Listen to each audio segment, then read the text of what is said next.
ោះជាពាក្យមិនពីបាក់និយាយអ្នកខ្លះស្នេហាក៏មានរាប់ឆ្នាំតែត្រូវបរាជ័យអ្នកខ្លះជាគិតថាស្នេហារុងរឿងមានន័យនេះឬជាស្នេហាដែលមាននៅលើលោកីប៉ុន្តែបងនឹងស្រីស្រឡាញ់គ្នាយូរមកហើយសូមតែចិត្តថ្លៃប្រាប់ឲ្យត្រង់បងមានសំនួនត្រៀមចម្លើយបងតស៊ូយូរមកហើយរងចាំថ្ងៃមង្គលការសង្ឃឹមថាថ្ងៃណាយើងនឹងណាត់គ្នាចូលរោងការ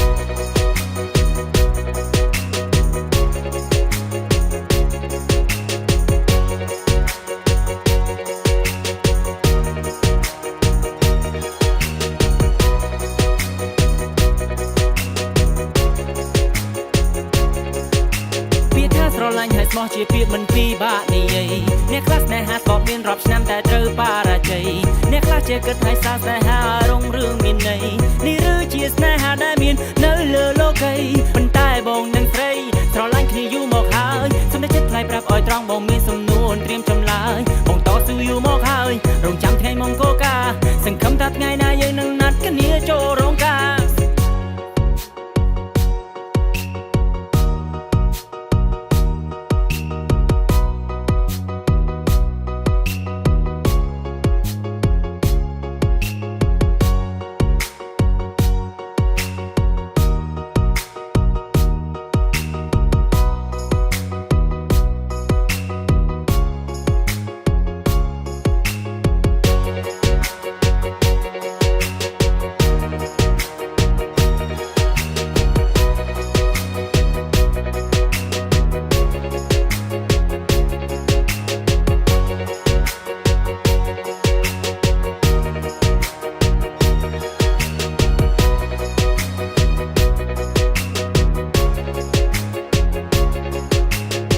ស្រឡាញ់ហើយស្មោះជាពាក្យមិនពីបាក់និយាយអ្នកខ្លះស្នេហាក៏មានរាប់ឆ្នាំតែត្រូវបរាជ័យអ្នកខ្លះជាគិតថាស្នេហារុងរឿងមានន័យនេះឬជាស្នេហាដែលមាននៅលើលោកីប៉ុន្តែបងនឹងស្រីស្រឡាញ់គ្នាយូរមកហើយសូមតែចិត្តថ្លៃប្រាប់ឲ្យត្រង់បងមានសំនួនត្រៀមចម្លើយបងតស៊ូយូរមកហើយរងចាំថ្ងៃមង្គលការសង្ឃឹមថាថ្ងៃណាយើងនឹងណាត់គ្នាចូលរោងការមិត្តភក្តិប្រុសស្រីមកប៉ាព្រមទាំងតាយាយគេចាំតែថ្ងៃរៀបការគេមកច្រៀងជូនពរជ័យអបអរគូសាក៏ថ្មីឲ្យមានតែសុខសេចក្តី